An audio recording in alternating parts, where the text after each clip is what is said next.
How to change control center in iOS 17. Hey everybody, welcome back to our channel. In this video I will guide you on how you can change the control center in iOS 17, so make sure to watch the video till the end.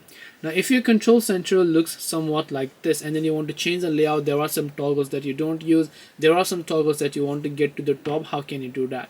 For this, all you have to do is open settings and of course just look for the option known as control center and tap on it. Now you can see access within apps or access turn on apps. You can go ahead and turn that on or off if you like. And these are the controls that has been included over here. So camera, alarm, flashlight till the quick note option is something that is included on my control center.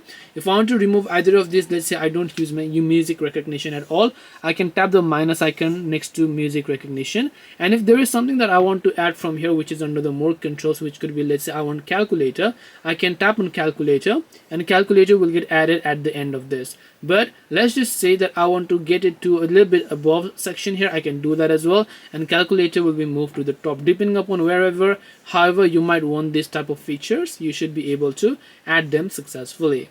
This way you should be able to go ahead and then change the control center on iOS 17. Hope this video is very helpful. If you have got any more questions, then feel free to also leave them down below. Thank you for watching till the end of this tutorial and see you soon in the next video.